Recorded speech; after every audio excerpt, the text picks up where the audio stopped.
What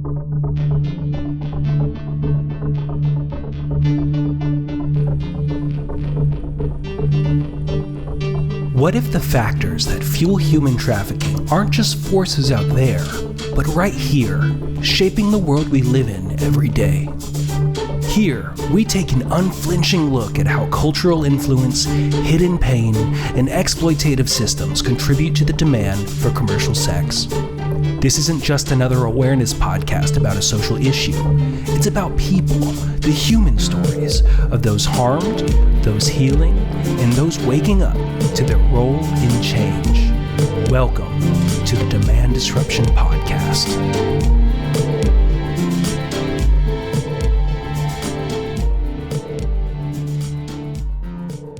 One of the biggest challenges we have in our work is finding segments of society, finding people who are willing to have courageous conversations and expand on that. And those segments are often broken down into academia,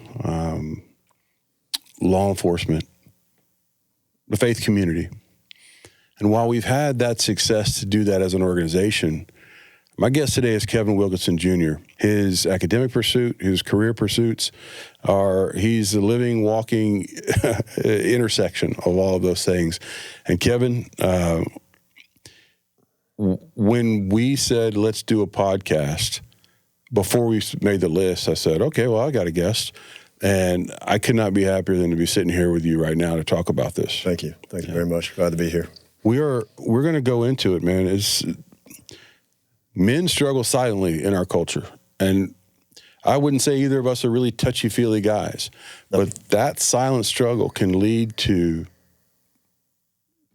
activity, acting out, whatever, in anonymity until it's not anymore.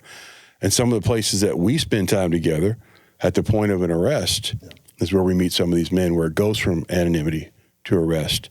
Yes. And so I really want to dig in and just talk about manhood and some of the things that we see in the work that we do together. And yeah, let's just get started, man. Yep. But first, there's just no way I could remember all the bachelor's, the master's, and the doctorate, and all of the degrees. So I am going to cowardly just shove that on to you. Please tell us a little bit about that, man. Okay. So I started my criminal justice career when I was about 18. I went to Sam Houston State University. Go Bearcats. Yeah, there you go. Go Bearcats. Still don't know what a Bearcat is. I don't either.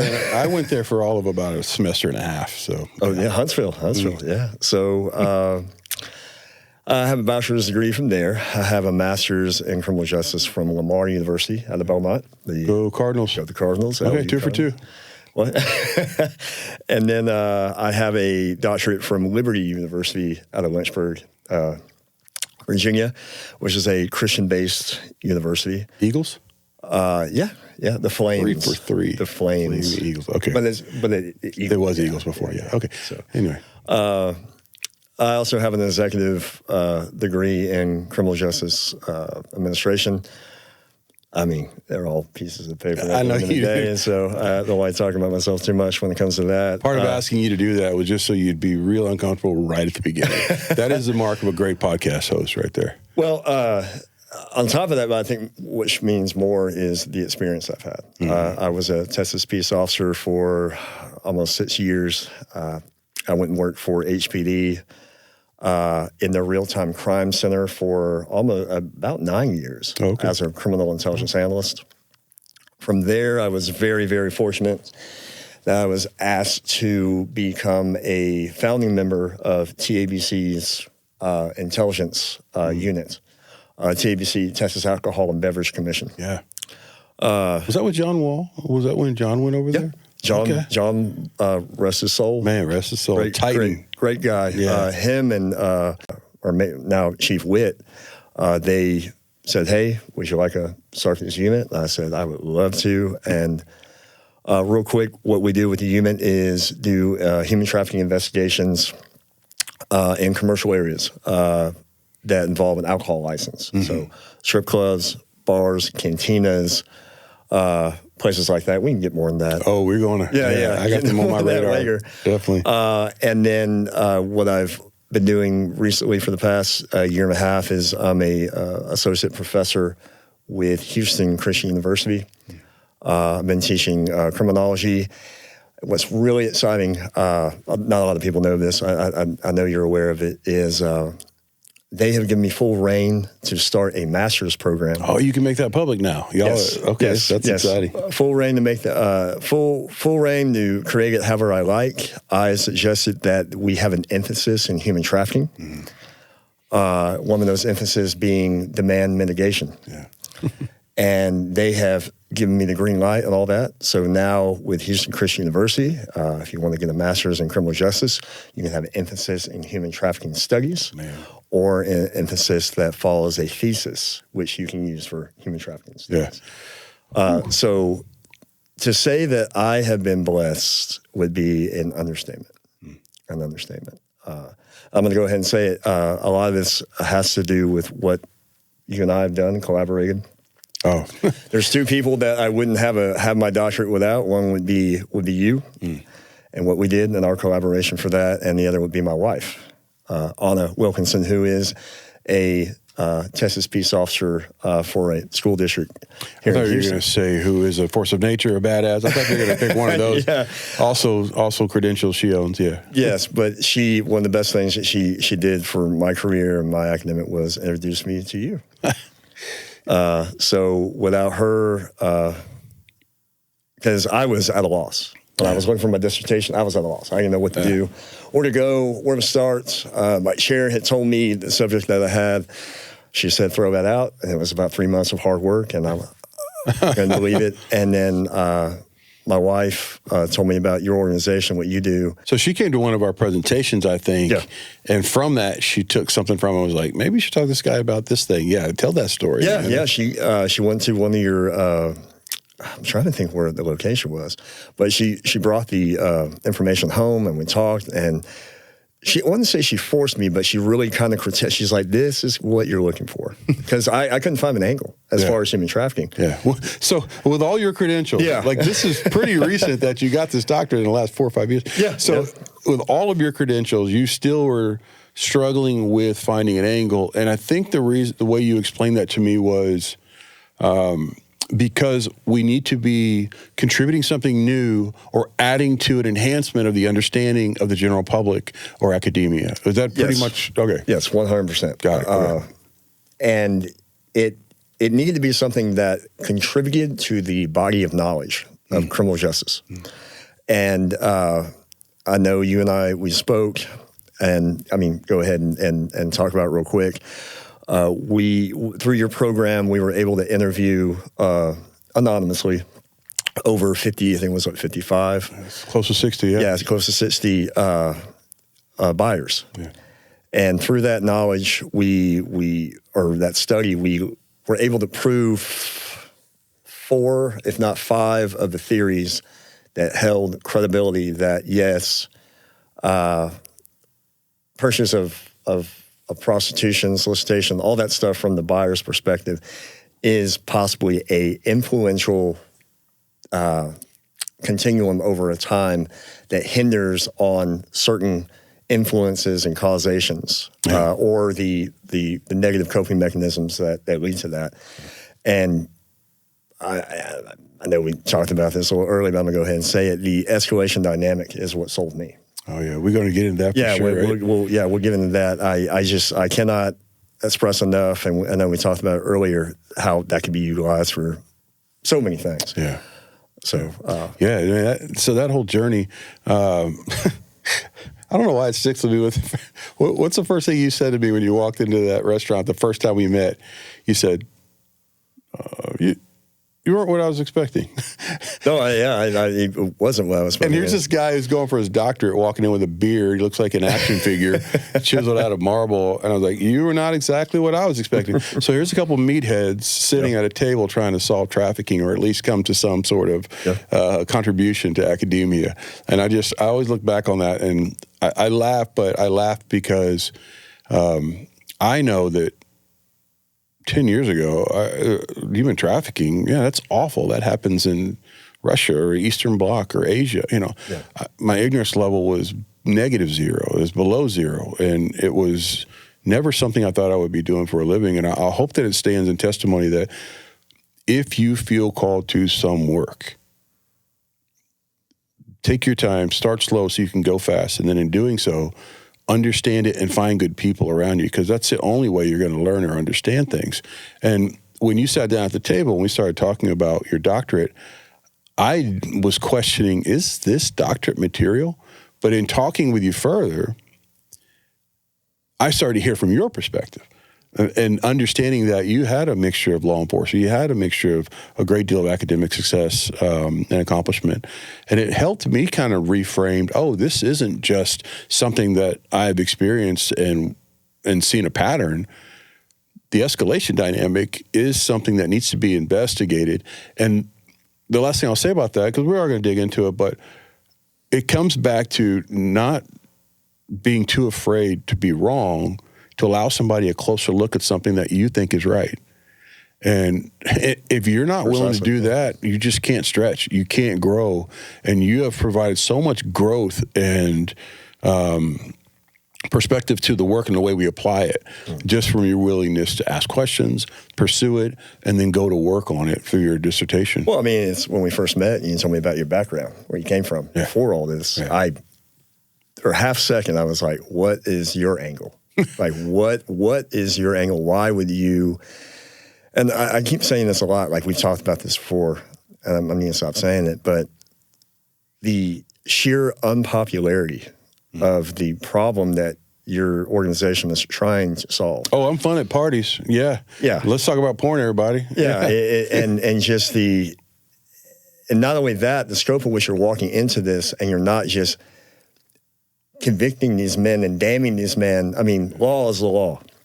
But as far as redemption, as far as lost causes, as far as monsters, as far as all these things that are labeled upon criminological factors, causality of this, that, and the other, to take that and try to repair that at the same time is extremely unpopular. And I mean that in a good way, because it's something that needs to have the light shined on it.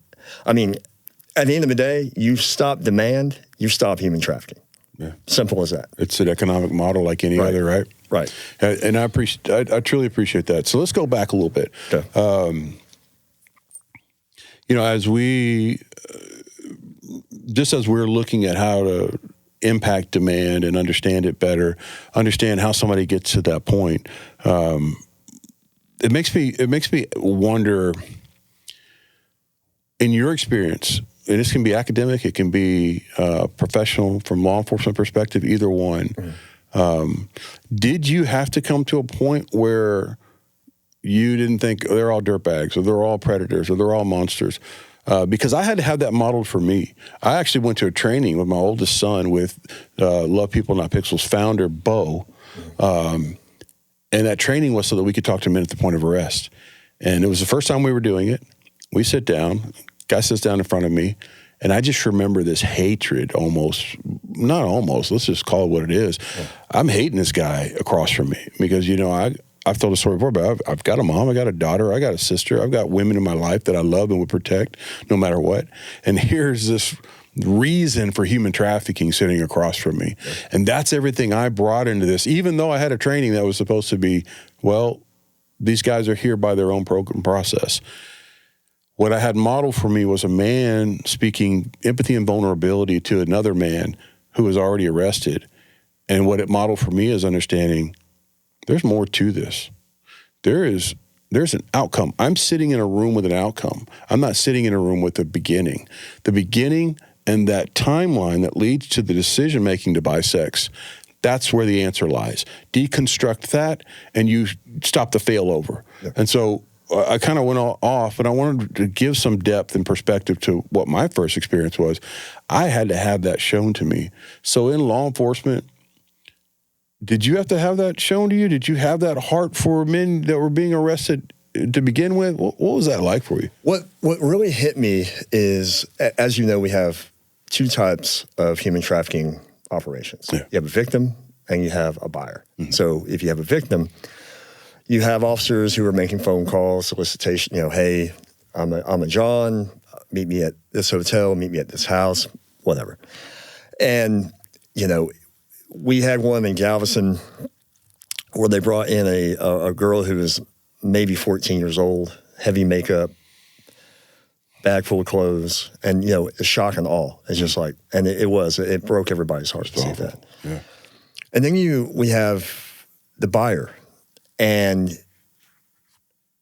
what is extraordinary is that we never have to shut a victim's operation down. It usually shuts itself down. A buyer will go on and will go on and will go on. Another one's coming? Until we stop. Another one's coming. And every buyer operation that I've been on, they've had to stop it because we cannot book them in fast enough. I cannot do enough intelligence research fast enough. There's just no way. So we have to stop it. And what really hit me is that it's just inundation of these men who all have the same characteristics. Mm-hmm. There is no diverting from whatever. Now, there may be a certain characteristic or criminality that is more enhanced than the other, but at the end of the day, they're all there for the same thing. They're all seeking the same thing, and they all know the means of obtaining it. And when and again, this is before I met you, I knew there were John schools. I knew there were programs. Mm-hmm. Did I know anything about the man disruption? No, I did not know. I had no clue. But once I read over what your organization does, what my wife showed me, and then I compared it, because I went and did research. Like I was like, okay, because you're a big nerd, right? Yeah. I went and did research, and I was like, he has something here. There's something here. There is a buyer's mind, and the criminological effects and the criminality of that.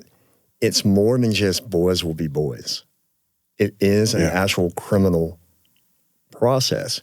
And then when I heard about the man disruption, compared it to all the operations I had been on and the research, I was like, there's something here. I wonder if the differentiator there is because demand disruption was born out of Love People Not Pixels, but all of that really started with a man's restoration who said, I can't be the only one. And that's Bo's story, right? Right. And he had a heart to bring that to churches, to bring that to anybody that would listen. And at the core of it wasn't about trafficking, really. It was more about pornography. It was about how the prevalence of that is a catalytic effect in so many negative ways in people's lives.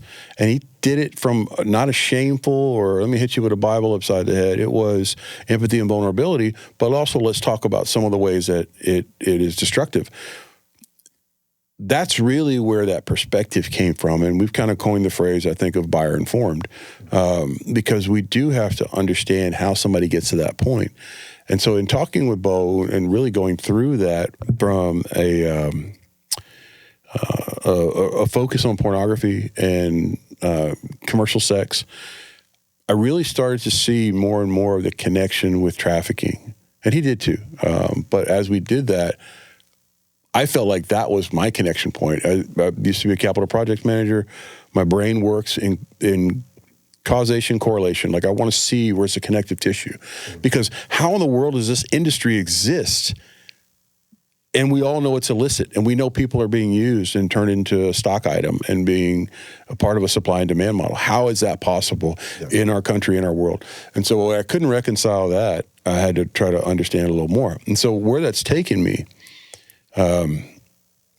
is really, in hindsight, something that I think of the people who are helping me understand, helping our team understand. Fung Marquez is our associate director, and she focuses on preventative, the impact side of the house. Uh-huh. And the reason we're not getting off track here, like we're talking about buyers and everything, Joe, why are you talking about trainings and workshops? Because every person that's sitting in that room, when she and her team are talking about prevention, impact, worth, hey, what you're seeing isn't real, and not only is it not real, but you're the product if you're consuming it. Understanding that keeps them from meeting us in handcuffs down the road. Amen. And that's one of the reasons our focus is honed by two questions. Why would somebody want to buy another person? And why is it so easy and acceptable in our culture to do so? Those two questions are, depending on your level of exposure with human trafficking or exploitation, they hit people very differently. But the second one, I get pushback still. I still hear people, well, I mean, it's not easy. It's not acceptable. And then we start talking about, oh, really?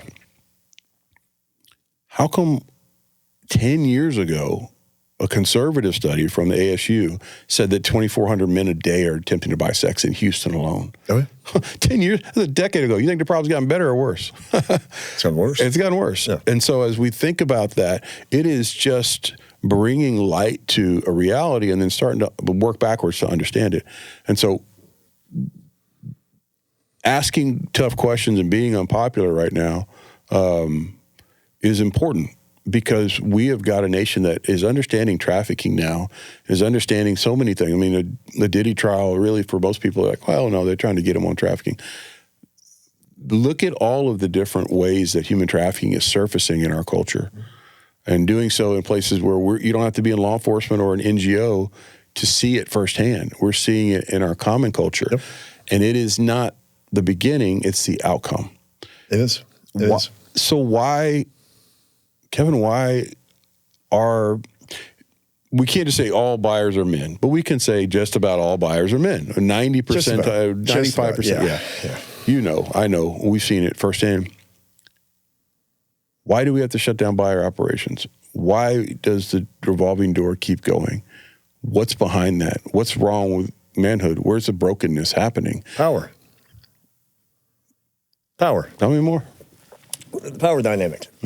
So one of the major driving forces, I think, for pornography, strip clubs, demand and all the outlets, is strain. Men go through strain. We all go through strain. I get it. Now, somebody might be listening to this or seeing this and they think, well, we all go through strain. Why is it that it's so prevalent that a man would use it's not strain. We all feel that. It's the negative coping effects that we use to mitigate that strain. That are accessible to. Why is it so easy and accessible? The second part of the question. Remember, we talked about this with the AAA engine. Yeah. Pornography. And again, that's why your escalation dynamic as far as porn, to me, is the tipping point. But it follows the AAA engine. So it's affordable. You can remain anonymous. And it's accessible. Yeah. So if you take that negative coping mechanism, because let's just be real, men who watch pornography, it feels good. Yeah, there is a pleasure center that's accessing the brain, because we're talking about brain science here, right? Amen. It's intake. Yes. It is. We just had, an incredible conversation with a former buyer, and he was talking about how he was using food or porn, just insert something, alcohol, that allowed him to have a brain reaction, some way to escape the internal struggle that he was dealing with. And that's coming right back to what we're talking about here. And I'll try to keep it on this road of power, but when there's a vacuum there, a power vacuum, and you have strain, and you give into that negative coping mechanism, you start turning to justification. I can purchase this because I went through this, I went through this, I went through this. I have to find a way. I have to find a way to mitigate this. Now, don't get me wrong. Not every man turns to prostitution, buying a person. It could be drugs. It could be any number of things. But when you layer that with pornography, when you layer that with the inundation of a hypersexualized world, then you talk about hegemonic masculinity. So you're talking about a man does this, a man does this. You have some men, like the alpha male mindset, the male macho. The macho man, like I know that now because I looked up hegemonic the first time you used that word, so I wouldn't sound stupid in our meeting, and then I mispronounced it, and so I still sounded stupid in our meeting. But yes, and that's what I mean. So not only do you have, and we're going to now, I'm coming full circle back to strain. Yeah. Now you have men, contemporary men in this society, who have to meet a certain criteria. They have to be a man's man, but not too much of a man's man. They have to be sensitive, but not too sensitive.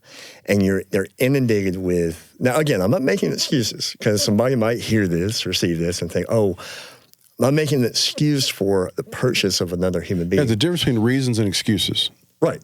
and you're giving those contributing factors. Right. To me, there's two aspects of criminality. There's the causation, which is criminology. Let's explain why. Like I have a theory. Yeah. So you have strain theory. You have enemy. You have all these different theories of like, hey, but they're theories. Why a person does this. And then you have the thought process. Okay. Thought process is mainly, well, it doesn't matter what the causation is. They have a criminality thought process that they're going to make any excuse or I did this for this, that, the other. But I don't want to get too far off track. Yeah. But you come back to strain and you come back to the hegemon of masculinity, and now a man is inundated from all these different points to be a certain thing. What did we find out in that study? What was the most prevailing thing that we found out? These men were married. These men had children. These men had jobs. They had a moral, what people would say, compass. Yes. And again, this has got to be, I don't envy anybody watching this and thinking, what do you mean moral compass? They're buying sex. The men, what got me on this, and it was one of our statistics as we talk about this, I think 74% of them agreed with traditional family values. Yes. Establishment of marriage and honoring that. Do you believe somebody should honor their kids and as a family member? And then I think there was even, do you believe that like prostitution should be legal? And I think 76% of them said no.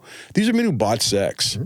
So there is something that doesn't agree here. There is a conflict. And so much of what we talk about comes back to that conflict. Right. What is that? So the strain you're talking about and going through just crucially important detail to put into context needs to be heard by everyone, because it's not about people who necessarily buy sex. It is, you've got something that is an initiator. Mm-hmm. Let's call it strain here. Yes. Let's call it shame. Let's call it loneliness. Let's call it embarrassment, whatever. That's the initiator. I don't want to feel that. And I don't want to experience that because I'm a human being and that's uncomfortable. What can I do to distract myself? How do I get away from that?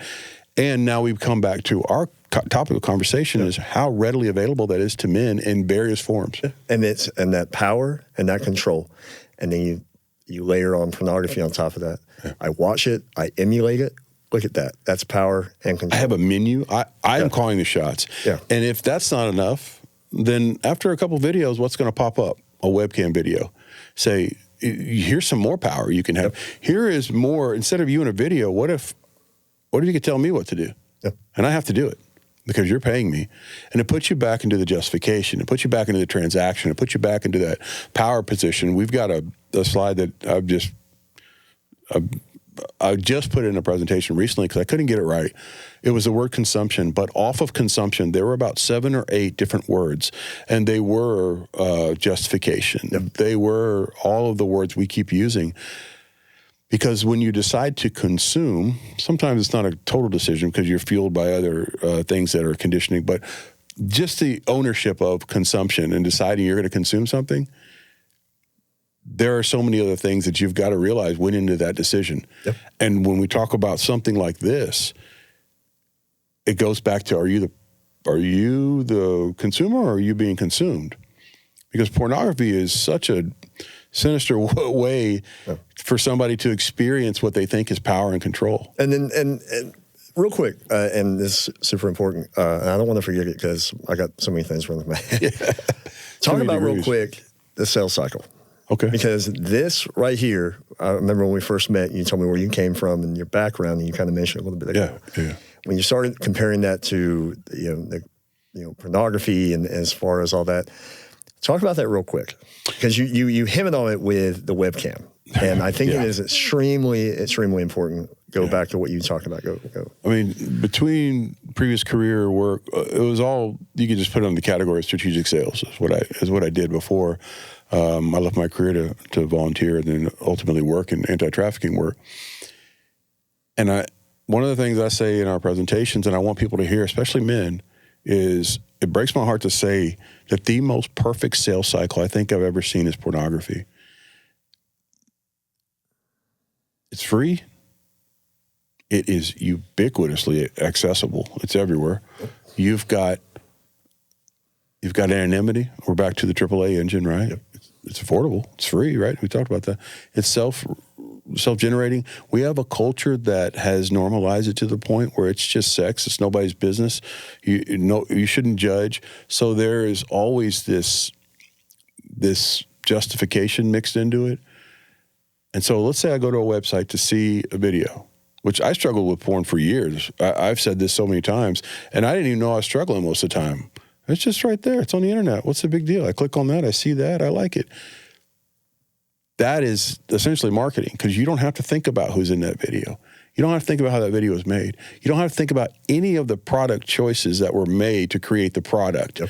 Because I'm not going to buy something that I know children had to make in a sweatshop. Why? Because I know how it was made, and I know people were victimized, so that I then can be gratified by a lower price for a shoe, okay? Right. It's not enough to know how it's made, but it's a big part of it. If I can just keep this balance to where all I know is I'm getting benefit, I'm receiving, it's not costing me anything, then it is a dangerous entry level into a sales cycle.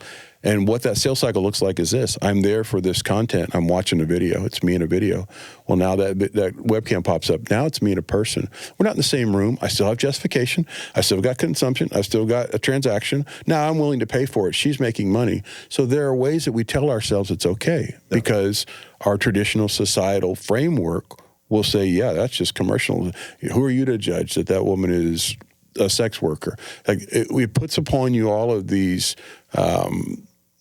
narratives that you have to decide for yourself whether or not you're guilty of something. And oftentimes we're not going to decide we're guilty if we're seeking. Mm-hmm. Once you're in seeking behavior, it changes everything. So here I am watching a video. But what's this about meet lonely moms or meet whatever down here, have sex for free? I'm cleaning up the language, but the things that you see on that website, that you click on that, where does that take you? To an escort site. And now it is digital pimping. Now it is a workflow sales process right into something that is illicit, illegal, and no one would argue is related to prostitution and human trafficking. Right. But these sites are still abound. They're everywhere. They're what do they say? There's over 2.5 billion pages of porn or some crazy number. Yeah. That is a sales cycle. And I didn't know what I was sitting out and possibly agreeing to when I clicked on that first link. And I even told myself, well, I'm not going to pay for any of the services, so I'm not complicit. Justification. I'm not, exactly. I'm not funding them. Well, that changed when the webcam popped up, because we have even taken that outside of this, well, it's a seedy, tacky porn site. But OnlyFans, this is an ethical pornography, empowerment, all of the words that you hear. Yeah. And you don't have to look very far to see it's as bad or worse than other pornography. In fact, we're seeing, I have a saying that gets challenged every once in a while, and it is, there's no such thing as fantasy. I say that because the thing that you call fantasy, for enough people, and in some regard, maybe for everyone, you're going to want to act out on somehow, some way. Whether that is right then and there while you're watching it, or whether it's the next step, the escalation dynamic. Well, and let me jump in here. Let me ask you a question, because you bring up a very good point. What is the difference? Okay. If, let's say I have two phones. I'm also a forensic phone analyst. I do. Of course you are. Sorry. Let me turn this off. But what is the difference if I take a phone and I find 10,000 images of prostitutes, and then I take another phone and I find 10,000 images of children? Now, society says, I find the phone with children, and law says, of course, that is atrocious. I mean, there are no words. Each individual picture is a charge, which it should be. However, and we talked about this when we first started talking, if I find a phone from a John that has, and I have, thousands of pictures of escorts, nobody bats an eye. No. Nobody bats an eye, because there is no actual, they feel no connection, because now we go into the objectification of women. Yeah. And they're a prostitute. And you mentioned it before, well, they want to be there. They want to be part of this life. They've done that to themselves. Why do you think society deems the moment they see anything to do with children, that's wrong? But the moment they see anything dealing with, say, prostitution, these women, why is there a difference? Well, there are a lot of layers to it, and I'm going to try to be as succinct as I can. Yeah. It is convenient to apply a presumption of consent because they're older. We don't have to be bothered with the life they led and the overwhelming percentage of women who are in a life of whether it's strip clubs, webcam, prostitution, and being prostituted. We don't have to bother ourselves with the fact that they were molested at 11 by an uncle, that at 13 they were dating a senior in high school or whatever. Yeah. We don't have to worry about those details because they're an adult. It's their choice. Now I have everything I need in my reward-seeking behavior, in my justification process to objectify because they've decided to do it for themselves. And who am I to judge? Now I can even turn it around where I'm the good guy. Yes. I've talked with buyers, and part of their recovery as they've gone further down, we've been talking about something completely unrelated, and I've had them say, I can't believe I was telling myself that I was one of the good ones. Like that was good enough. That was okay. I paid her, and I complimented her, and I didn't hit her. I wasn't mean. There is just it runs pretty rampant whenever we allow ourselves justification for a certain thing that we want, and then we want something else. There is no limit to the ingenuity of humanity to come up with reasons why I can have that. Right. There's such a deeper dive, and I'm going to get to talk about this with some of our guests coming up, some who have lived experience. But I think that's the convenience of it. I can stay in the sales process. I can still be a customer because I can justify what I am consuming. Yep. As soon as you introduce intelligence, what does Frederick Douglass say? Education will cause somebody to be incapable of slavery. Like he talks about, you understand and you know that you're no longer fit for slavery. And it is a mindset, it is an understanding, and it's a willingness to see it for what it is. But this culture is great at masquerading and getting those on-ramps, especially for men, because we're very visual. If it's a male-dominated audience, then you will not be able to escape some sort of sexual sales cycle. What do you think, and I just hit me, everything you were saying, what do you think is the first thing that goes through a buyer's mind when you pull them aside and say, would you like to talk about this? Depends on the guy, and it depends on the way it's done. So recently, some of the work we've done with Montgomery County is when we're in an operation, I won't give any specifics, we are very careful to have a separate space away from law enforcement after they've been handcuffed and it's safe and they've been processed, because I want that person to have a conversation with me, not with the people he thinks is listening. Right.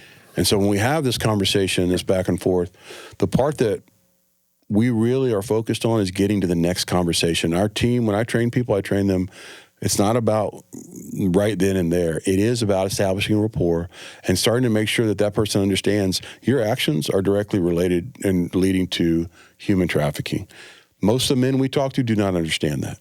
They don't actually connect. I'm buying sex. I'm giving her money. I know what I want. Why is this even illegal? It's not illegal and they'll name a state that's wrong, of course. In Nevada, no, it's this much of Nevada. But yeah. It's back to the justification. It's back to the objectification.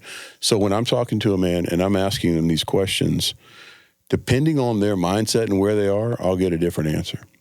Do you believe that, and I'll go ahead and say I believe this, but do you believe that the moment you take a man who's been arrested, I don't remember the ratio.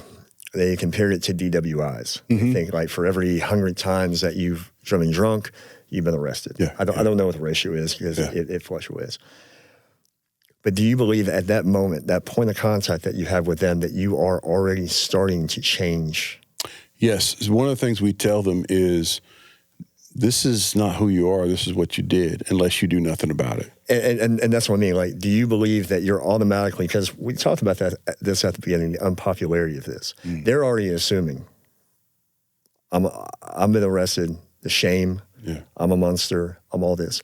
And then your organization comes and, big manly man like you, and you take the time. Now you've hit them with something. You're taking time out of your day, volunteering your time to come and talk to them. Do you believe that in within itself can change the culture? I have no doubt. And the sad part about that is the impact of it happening while a man's in handcuffs. Yeah. It could be just as impactful to be doing over wings and a beer with a guy that you are actually having a conversation with. Yeah. Manhood has gotten railroaded because we're good customers. Yep.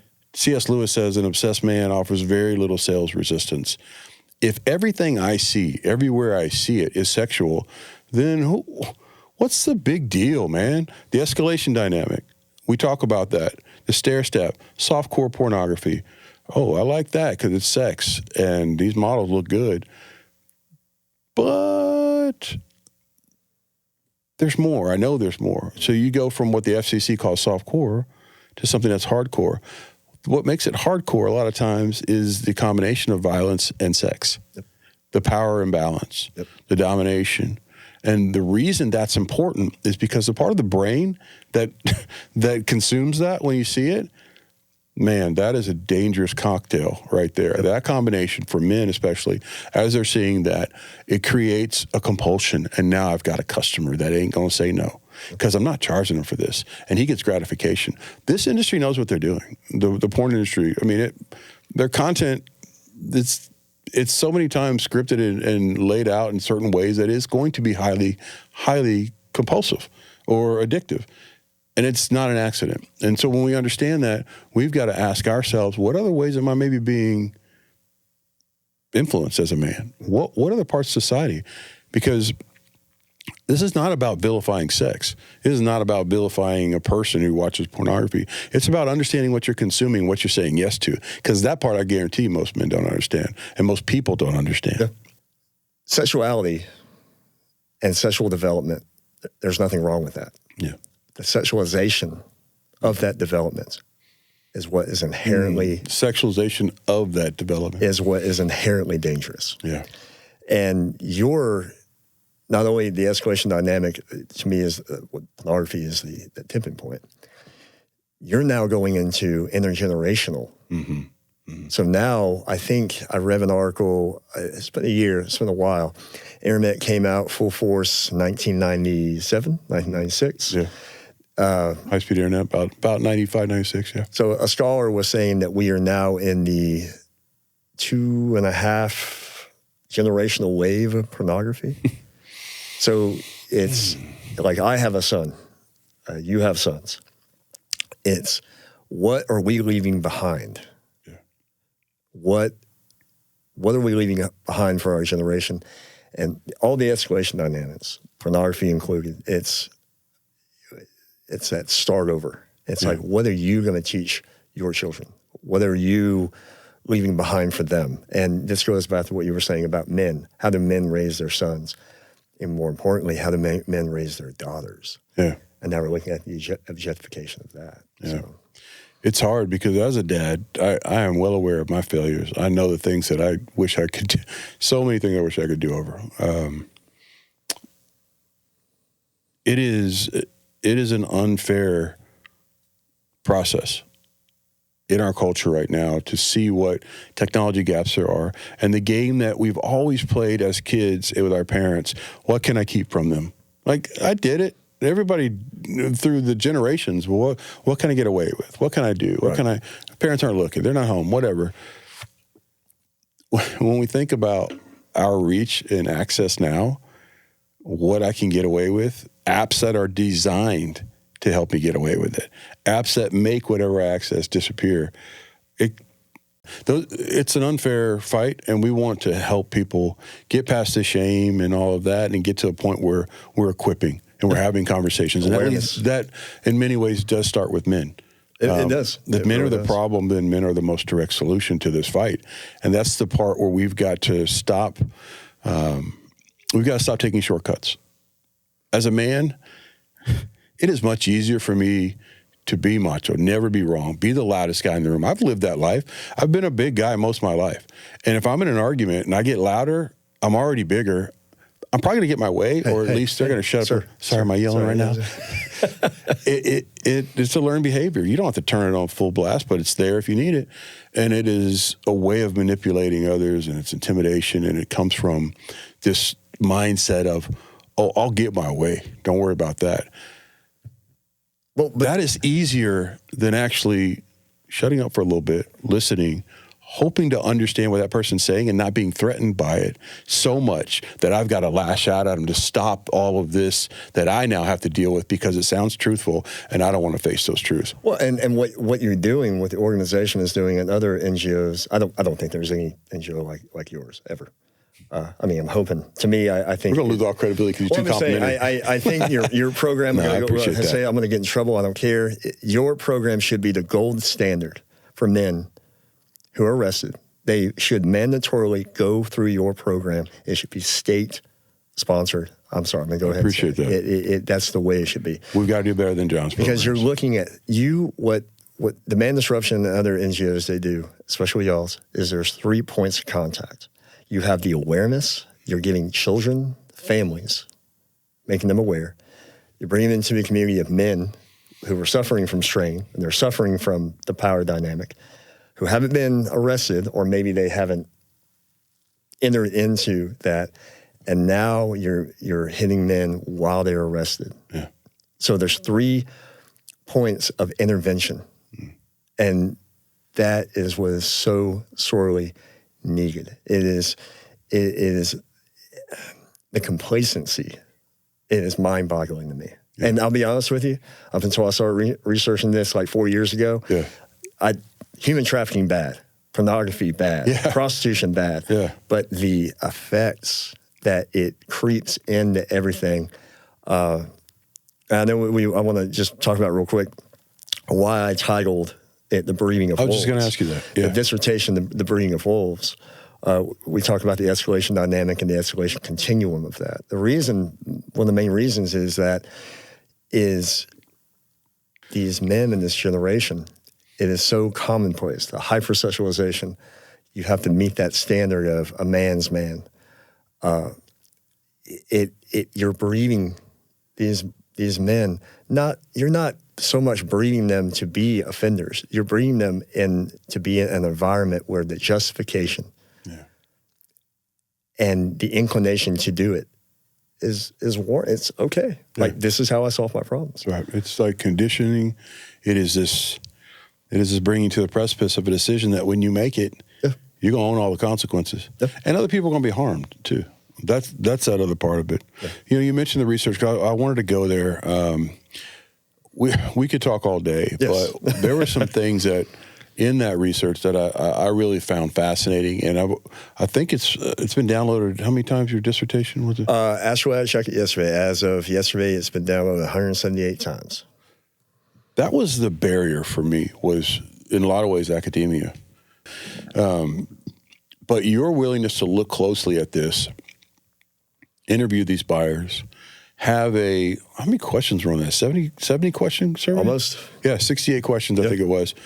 And these were post-arrest, post-conviction. These men had nothing to gain by not being honest, and they were anonymous. So understanding that, your willingness to go there created this conduit to bring it into academia, bring it into a discussion that honestly before was not only underrepresented, it was almost impossible to find that had a specific connection to what a buyer is saying. Yes.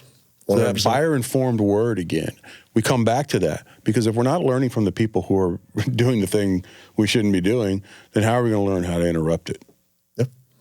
That is really where most of, well, not most of, there's so much we can do with the research that you did. I mean, bring it into academia is going to allow us, not just through HCU or some of our other partners, but to start a conversation that we're not having.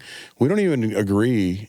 The first step in fighting a pandemic is agreeing you have one, or an epidemic, or you name it, demic, right? You've got to agree you have one first to start taking action, and then create urgency around that action, and then do so in a way where it benefits all or most all, as many as you can. We're not even having that conversation about pornography in the way that we should be. It's just back in that category, like you said, pornography bad. That's And I think it's amazing. There are students, there are people who are taking the escalation dynamic, the escalation continuum, and they are not just saying, like what you just said, like human trafficking bad. There is a criminological causation, whether it's influenced or thinking process, and we prove that. So they can't just say, boys will be boys. Yeah. It's, how do we help these men? How do we help these boys? How do we help break the cycle? And I'm beyond blessed to be a part of that. That's exactly where I want to end this conversation. How do we do this as men? Because I think it was, it was in our last conversation with a former buyer. He said, it comes down to learning, he was quoting someone, parenting your inner child. And I told him, me, 10 years ago, 7 years ago, would have heard inner child and would have had a picture of hippies and a meadow and, but hearing the term and understanding that the reason it's called inner child is because things that happen to you then do help dictate ways you react to things now. Yes. The insecurities, but also even the positive things. The secure people, they can go back to the secure inner child, so to speak, their childhood experiences. So when we do that, when we understand that, and we understand that there is something that needs to be done, because we can't stay on this trajectory. We definitely can't when it comes to human trafficking, but even backing that up in terms of our own well-being, pornography is really creating this identity theft on a global scale for consumers. And I want to speak directly to men here. Everything in life is a transaction. And what you're giving and what you're getting, it is a ripoff. It is an absolute ripoff. Okay. And that's not from a morality standpoint. That's more from a health standpoint, but also from that we're seeing an overwhelming number of marriages are ending because of pornography addiction. If men want to get discreet help, if all we're talking about here is where we're at and what's happening, if you want to get discreet help, if you're hearing this and thinking, I don't know I agree with all of it, but I definitely think maybe I have a bit of a problem, you can email us at defender@demanddisruption.org. You will get connected with somebody in a discreet manner that will have a conversation with you and help you decide what you want to do next and where you want to go with this. Because you are not by yourself, but our culture is really good at making us feel like the kings of the universe and we're our own individual entity. Yeah. Well, the longer I can keep you separate, the longer I can keep you buying whatever it is I'm selling. Yeah.